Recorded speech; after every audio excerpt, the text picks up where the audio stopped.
All right, hello everyone, and welcome to the Ram Nation podcast, the place where we highlight the voices of our students, their stories, and what makes our school community one of a kind. Each episode, as you know, we dive into real conversations, whether it's leadership, school culture, or just finding joy in the little things. I'm your host, Mr. Novak, as well as Mr. Torciello. We are excited. We have two guests today. Mr. Torciello, you want to introduce them? Yes, our two guests today are two I think, incredibly impactful seniors for this graduating class. We have Max Brown and Phil Zamloot. Love it. Let's give a round of applause here. Come on. Very exciting to have both of you two. Appreciate it. Great to be here. We're calling this episode, well, first off, this is Season 2, Episode 5. We're calling this Leaving Your Mark, the Legacy You Build. You know, you guys are both seniors. Phil, I've known you since you were a freshman. Max, I've definitely had you, I think, sophomore year? I think so. And so, and I know I never coached you before, but I've always had nothing but positive interactions with you. And to start this off, you know, both of you do play a sport. And so the first question for you as we get started here is what inspired you to start playing your sport, and how has your journey evolved over the years? I think for me, what kind of first started getting me into baseball was going to my first Yankees game with my dad. It was I think around 4 or 5 years old. I remember going to the stands. I saw Derek Jeter, and it was the day. I don't know if I was 5 or was 6, whatever, but it was actually the game he hit his 3000th hit. It was a home run. It was one of the coolest experiences I've ever had, and it was super awesome, and it kind of just inspired me to start getting to play. That's pretty awesome. Phil? Yeah, I mean, I have a similar story. I think I was at March Madness in the early 2010s. I think it was Marquette versus Seton Hall. I think I was there with Darren Lockey, actually. And shout out Darren Lockey. Yeah. And I started, I was probably 7 or 8 at the time. And that's when I first got into basketball. I realized I liked how fast moving it was, and how I can actually enjoy watching a whole game, not like baseball where I feel like it's dragged out. No offense, Max, but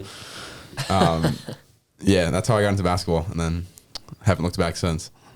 So, you know, the theme of this podcast is really going to be legacy. And I think a lot of people think legacy as in, you know, what am I going to be remembered for? Or, you know, am I going to have a statue erected of myself, or, you know, all this kind of stuff. But I really think legacy is kind of, you know, the impact that you have left that people are going to remember, regardless if it's associated with your name or if it's associated with traditions or passions or whatever it might be. But the two of you are incredibly passionate people. You know, Max Brown, obviously, you know, you're an athlete, but you've also founded a culture club here at the school to help represent people who are very similar to you. You know, Phil, I don't think there's a single staff member in the school that would have anything poor to say about you. You know, where you go, you leave a lasting mark. How do you think that your growth as athletes, as students, where have you found an opportunity to kind of leave that mark that you want people to take moving forward? I mean, I feel like it's important to have, with anyone you meet in life, to have a good first impression on them, because obviously that goes a very long way.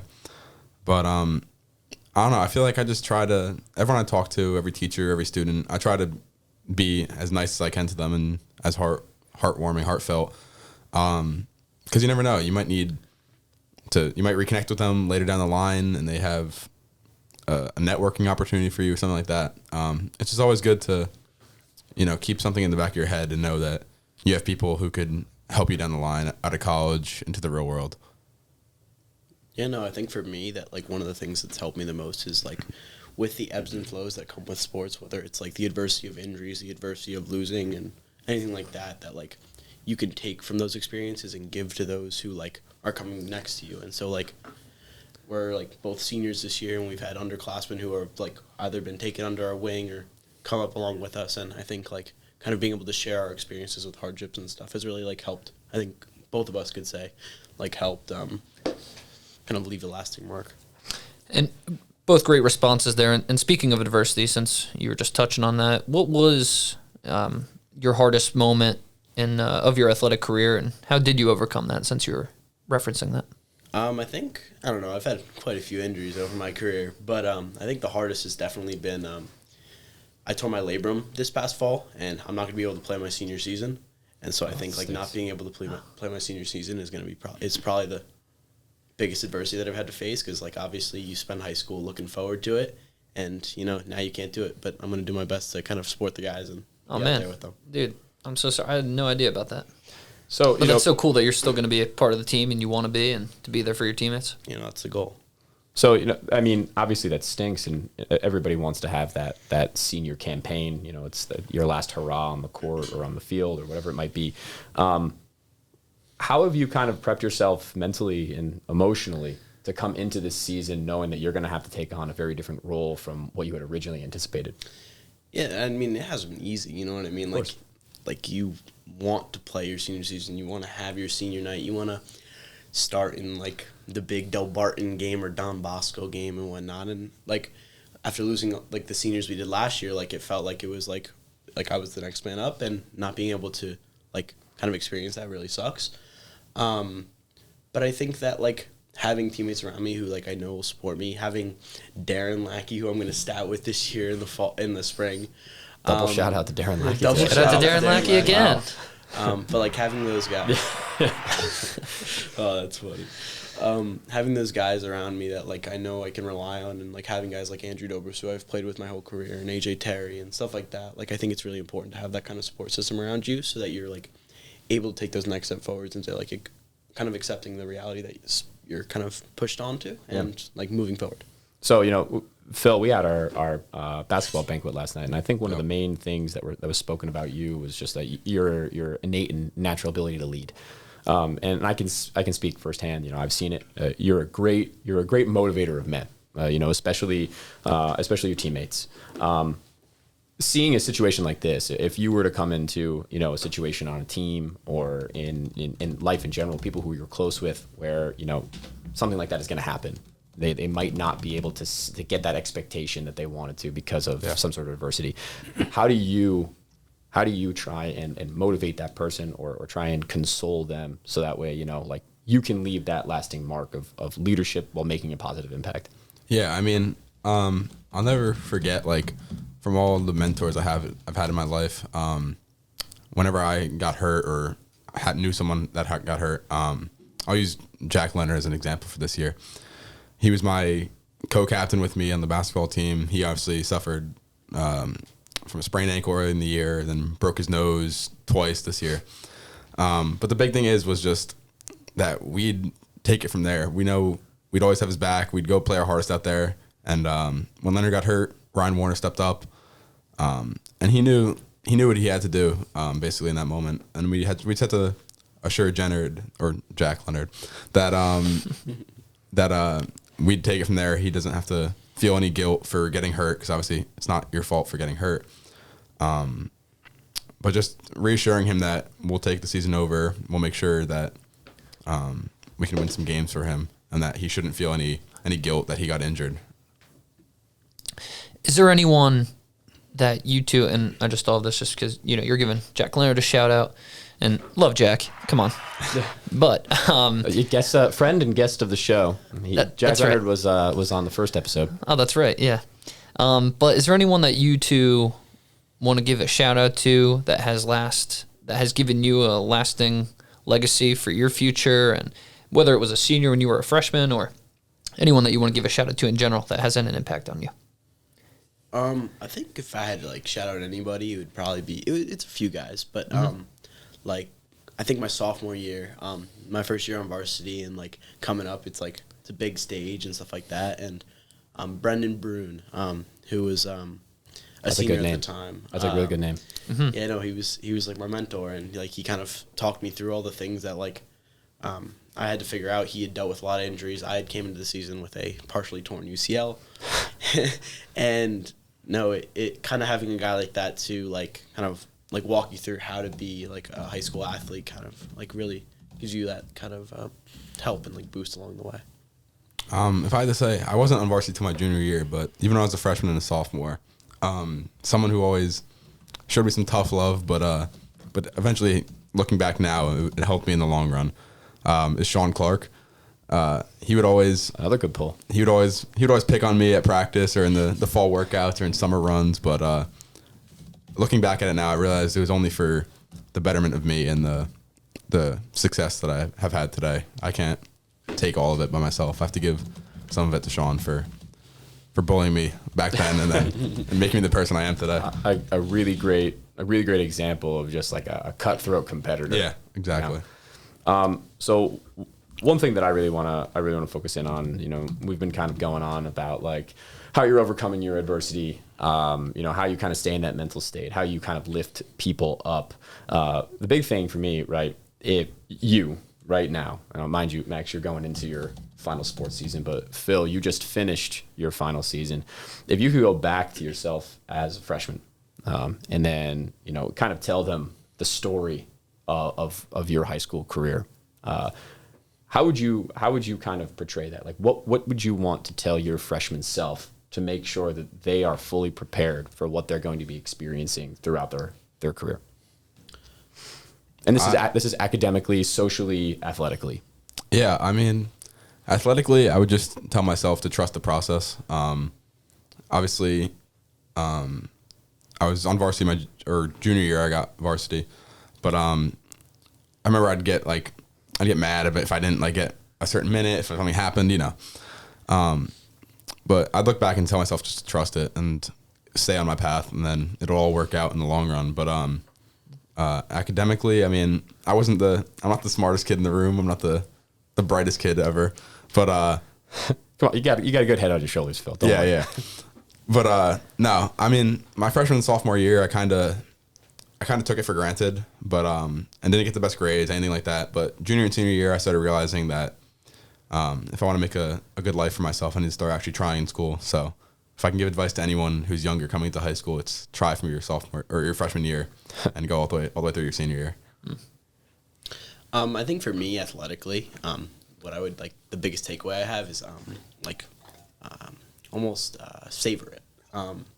Like this experiences you get with your teammates, the camaraderie you have with the guys that you grow up with, the guys you meet in high school, the guys who are older, younger than you. Like, it only comes once for those who aren't going to play in college and stuff like that. And so I think it's really important that you take the moments like day by day and you really savor the moments that you do have on the field and with your teammates.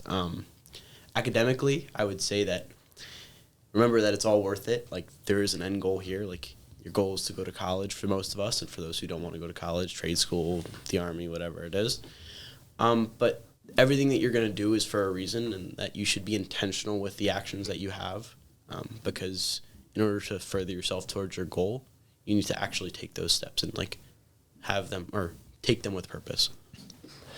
So you two, I feel like we could ask, a lot more questions, and your answers would be phenomenal. And but we are at almost the 14-minute mark here, and we do want to end with doing kind of like a fun game at the end, like we usually have been doing, and it's been going well. So, Coach T, you want to lead this? Yeah. So I have 15 superlatives here. So superlatives for our listeners at home that might not know what a superlative is. Our many listeners. Yes, a superlative is going to be a title that you would give someone who's most likely or the best for or whatever have you, So I'm going to give you a title, and then I would like for you, just like the first name that comes off the top of your head, make sure it is Randolph related. So it could be a community member, it can be a classmate, it could be a teacher, administrator, whoever it be. And then I'm really interested to see who the two of you pick for each of them. We're not going to do all 15, but it's going to be a good one. Mr. Novak, I did send you all of the lists, so if there's any in particular that really stick out to you, by all means, jump in on this. So it doesn't make a difference as to who starts with this, but some sports-related superlatives. The most clutch performer, and this could be any sport, not even a sport that you played, but who's the most clutch player at Randolph High School? I'd say Ryan Kress. I would also say Ryan Kress. Ryan Kress. So we're going ever. Okay. Oh, Ryan Kress. ever, yeah. I mean, if we're doing currently. In the building. Current, in the building. Right now. Current, Shout out to Ryan Kress, though, of course. Because of his performance on Monday, Jay Sangara. Yeah. I would say right now, I'm going to shout out another hockey guy. I'm going to go Shane Melly. Shane Melly. Nice. Nice. Very nice. The most hyped leader. Who's most likely to give the best pregame speech to motivate the guys? Jack Smith. Jack Smith, yeah. Come on. Smith. I want to hear Oh, this. That's a great one. No, I don't want to hear Jack Smith's speech. I do. Get him on here. Phone a friend. Most likely to be the next varsity coach at Randolph High School. In the building, student. In the building, Who, student. who is Darren most Lackey. likely? Darren Lackey. Yeah, I go with Darren too, honestly. Basketball, baseball, both. Whatever the heck he wants to do. All of it. Whatever, all the sports. Yeah. I do want to hear this though. Funniest teammate that you've had. Well, Tyler in the Schwimmer. building. Tristan Durkin. Tyler Schwimmer and Tristan Durkin. Wow. Most school spirit. Tyler Schwimmer. Yeah, probably Tyler Schwimmer. Tyler Yeah. Schwimmer. Most likely to be famous. AJ Terry. Yeah, I'd say AJ Terry or Max Ezra. For his antics or because he loves dinosaurs His so much? antics. I mean, if anyone would become like a social media influencer that I'd see in like 20 years from now, it'd be Max Ezra. I can see Max Ezra running a podcast. Yeah. Me too. Me too. It'd be a crazy podcast. It would be. You should just do impressions. He'd be good at it. He could have an entire conversation with himself, Honestly. with as different people. He kind of has the name for it too. It could be a creative name. Yeah. Yeah, but Yeah. carry on. Yeah. Best role model for underclassmen.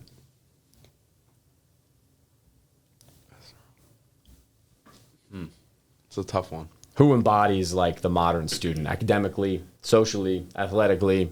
They're nice to their teachers.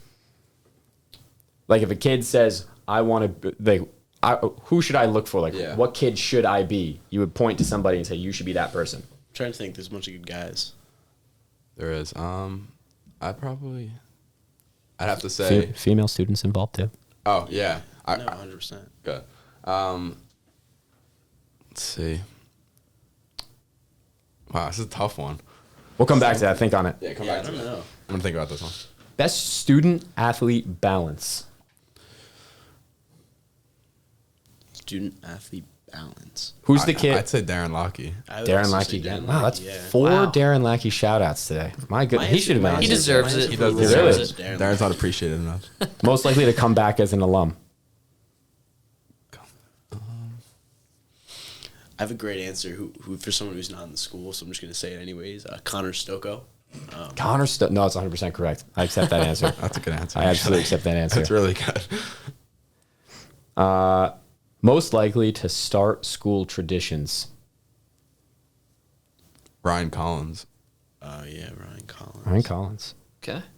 And let's end on this one right here. I do like your last one, Coach T, that you put here. Most likely to give the best senior quote.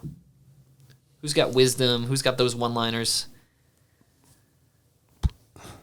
You can't say Darren Lackey. I want to say Max Ezra. Max Ezra. Yeah. I'm going to come up with a different answer. That's where I was going. But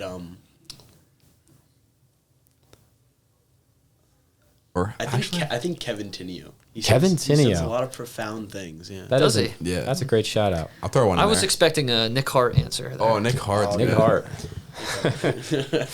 Yeah, that's actually good. But for that one, I'd say Kayla Pence too. I feel like Shout out to Caleb Pence. For best senior quote? yeah, it would be very cutthroat. That's for sure. But all is right, true. so we are at 19 minutes here, believe it or not. So I just want to say thank you two so much for being on the show. We really appreciate it. I hope that I'm sure our audience appreciates it and your answers. I feel like they were wise.